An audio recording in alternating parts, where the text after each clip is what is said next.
As we are all now living under the Orwellian control of social media, it's worth asking, what is the net influence on society of social media? Because in my analysis, the very structure of what's out there in terms of Facebook and Twitter in particular is very destructive, even dangerous to society, a free society. And here's why. That's what this podcast is all about. So thank you for joining me. Mike Adams here, Health Ranger, the creator of Real.video, and of course the Health Ranger store. So what's wrong with the structure? Well, the structure, let's start with Facebook. The structure of Facebook leads itself to a mob mentality. It's a structure where you have so much contact with so many people that there tends to be a push toward mass conformity.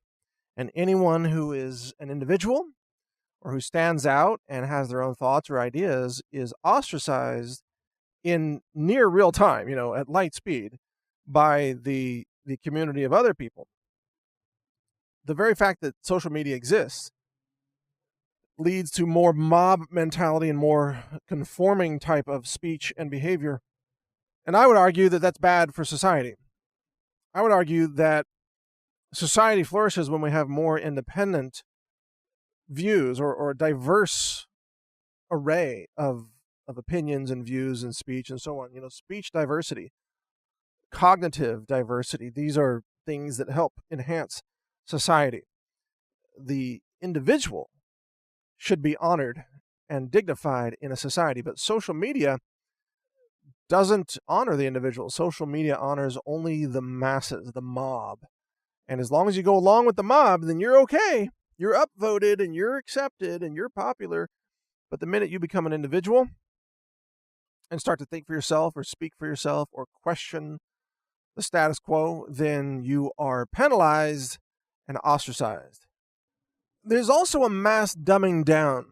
There's something about social media where it's feeding you ideas and information rather than you actively participating in the development of your own ideas that really leads to a mass dumbing down of the population. There was a recent study, and I don't recall which university published the study or what science journal, but it studied what happens to children when they engage in social media, and it found that even older children, 9, 10, 11 years old, that their mentality devolves to that of a 3-year-old when they use Facebook. A 3-year-old. It's because social media dumbs you down. Social media makes you stupid because the process robs from you the ability to, I would say the ability of self-discovery. Let's put it that way. Or self-expression. There's no longer any self-expression. It's just you parroting somebody else's ideas and then everybody else demanding that we all conform to those same ideas without tolerating any individual thoughts whatsoever. That's Facebook. Now, Twitter is similar, but it has slightly different problems. Twitter being the short-form text platform, Twitter suffers from the problem that people can be anonymous, and when people are anonymous online, they tend to become insane, hateful trolls.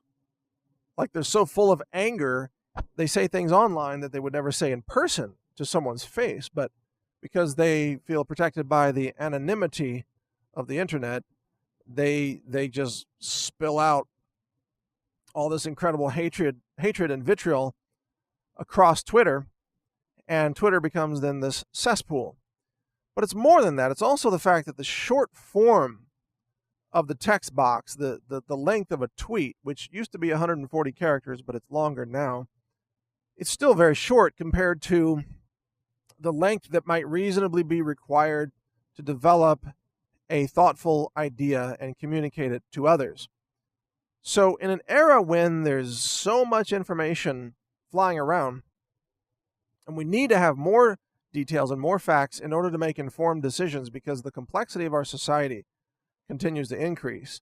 During all of that, Twitter dumbs us down to whatever it is, 250 characters, let's say, and says that all your thoughts, all your ideas have to fit in this box. And in the case of Twitter, it's both a figurative box and a physical box on your screen. It's like your characters have to fit in this box.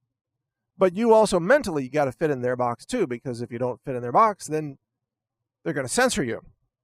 And let's talk about censorship for a second, because now the censorship on Facebook and Twitter, Google and YouTube is so intense that everybody knows that pro-liberty ideas are censored. Anybody who supports Trump is censored. Christians are censored. Free market ideas are censored. On and on. So people tend to self-censor in order to avoid being censored by the system, which leads to an effect that suppresses freedom of expression on the most important issues of our time, which is philosophy and politics, economics, all these issues, national security, identity politics, all these things. If you say something that Facebook doesn't like, or that Facebook censors don't like, and they hire censors who are almost all, and I say this lovingly, illiterate libtards.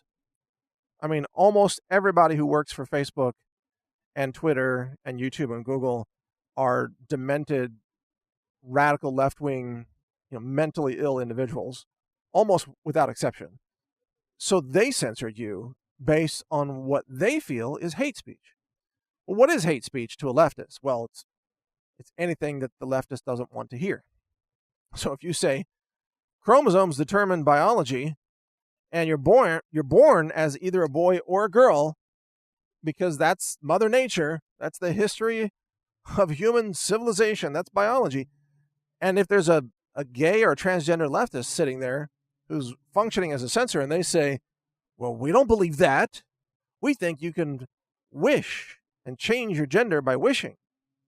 Then they're going to ban you for hate speech. They're going to say you attack transgenders, you see. And they do this all the time. This is actually why Alex Jones got banned. They said that he was attacking transgenders. Oh, you mean by saying that people are born as males and females and not something in between? I mean, saying that Bruce Jenner is a biological man, not a woman. They, according to the left, that's hate speech, you see. So they ban you for those kinds of comments. And this is unhealthy for society because it now creates a very stilted public conversation where everybody who's still uncensored is lying and pretending to go along with things that they actually don't believe. So all of society then gets distorted, where you have an emperor has no clothes type of scenario where everybody's saying, oh my God, the emperor's flowing robes are beautiful. Yes, and transgender children, it's wonderful. It's so tolerant and inclusive. All these things. And communism is so wonderful. It's just equality for everyone. And if you say those things, you will be embraced and accepted on Twitter and on YouTube and on Google. But if you disagree with those things, you will be censored. So then all these platforms become echo chambers of runaway libtardia. And by libtardia, I mean just the most incredibly stupid libtard ideas that you can imagine. Like communism, for example, thinking that if you just have the government steal everyone's property and confiscate everyone's wealth and make all economic decisions in a centrally planned format run by uninterested bureaucrats who are incompetent and illiterate, then society will be great. Like that's communism, right? And that's what Google supports. That's what Facebook supports. They're all commies at this point, right? Pro-communism. But those ideas are ludicrous. Communism doesn't work. There isn't a single example of it working. Socialism doesn't work. Look at Venezuela. It's in massive collapse. Even the president of Venezuela, Maduro, said that his socialist experiment has failed. I mean, that's a new thing. He's like, yeah, it didn't work. Okay, so why don't you restore free market conditions and let your people no longer starve to death? Well, because he doesn't want to give up power, you see. But the worst ideas in the world have to be protected by censorship, by censoring the opposition, you see. So communism is a horrible idea. The things that leftists believe are false ideas and bad ideas, but they are now the dominant ideas in the online realm because all dissenting views are censored and eliminated systematically by the censors who themselves are libtards, just like dumb as dirt libtards, like the stupidest people imaginable who work for Google, and this is what they do. They just sit around and they ban everything they disagree with. These young kids, mostly, usually like 20-something kids, and they sit around and they say, we want communism and we want socialism and we want open borders. Like, oh, you want all those things? Move to Venezuela, because they got exactly what they asked for there. They wanted the government to give them everything for free. They wanted equality and justice for all. They wanted the government to take care of them so they didn't have to work. And guess what? Oh, they're all starving to death. Huh. Interesting how that works. Maybe you should go check it out. But these are the people running the censorship brigades, so to speak, the book burning brigades at YouTube and Google and other platforms. So the only people who actually promote communism are people who have never lived under communism. Same thing is true for socialism. Anybody who's seen socialism doesn't want it, because it's a disaster. It's a horror show. It's a train wreck. It's bad. But this is what social media has become now. Advocacy for bad ideas. All the good ideas are censored. The bad ideas are embraced and propped up and given really monopoly position over the whole system. So I say, in conclusion,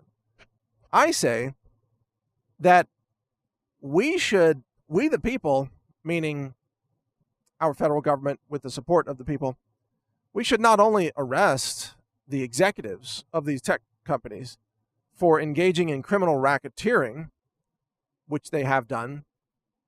It is a criminal racket, RICO Act violations. But we should shut down their operations because they violate the most fundamental protection of being an American, which is the First Amendment. If your company violates the First Amendment, systematically, in a malicious way, to silence half the country, and you have a dominant monopoly position, 50% or more of the market share in your space, and you censor people maliciously, I think that you forfeit your right to participate in our free society and to benefit from our society. And I think the government should literally yank the corporate charter for these companies. It should shut them down. It should shut down Facebook, and shut down Twitter, and shut down Google and YouTube and these other companies that are engaged in this. Because we would actually see a more free society once these companies, and you almost can't even call them companies, they're almost like a deep state unto themselves. Once they are shut down and offline, we would have a more free and a more prosperous society. Because these companies are evil, and they're more powerful than governments. And they are malicious. They have they're not beholden to any kind of morals or ethics or sense of fairness whatsoever. They are malicious. They are dishonest, highly deceptive. They abuse their power. They even control world governments. They determine now who wins elections. And that's why they're wielding their censorship power right now, to try to control the outcome of the next election in America, the midterm elections. And that's why they have committed election fraud, and that's why they should be shut down. It's not just that they've accidentally committed election fraud. They have systematically planned and conspired to simultaneously carry out massive election fraud. These are criminal acts, and these corporations are criminal organizations. It's organized crime. And there's no place in our society for organized crime. So not only should the executives be arrested and criminally prosecuted, but the entities should be shut down, just completely put out of business. And you might say, well, gosh, how can you say that? Don't they have free speech right to exist? Well, you do have a right to exist if you respect the liberties of others in a free society. But if you systematically abuse and destroy those freedoms, and you commit massive fraud to destroy the very country that gave you those benefits, then no, you don't have a right to participate in that country. If Google wants to move to China and operate in communist China, where the philosophy very closely resembles Google, they should be free to do that. But they should not be allowed to operate in America any longer because they are not compatible with freedoms of this constitutional republic, which includes, number one, freedom of speech. Apple is not compatible with America. Facebook is not compatible with America. Send those corporations to China. And frankly, they're happier in China, because that's, a communist regime, total tyranny, Orwellian society. That's what they love. That's what they're trying to create in America. But we must reject them. So that's my take on it. You can watch more of my videos at real.video. Just go to real.video and search for Counterthink. That's my channel. And you can also hear my podcast at healthrangerreport.com. Thanks for listening. Learn more at healthrangerreport.com. Thank you for watching. If you want to support our mission, visit us at healthrangerstore.com for the world's largest selection of lab-verified superfood and nutritional products for healthy living. It's at healthrangerstore.com.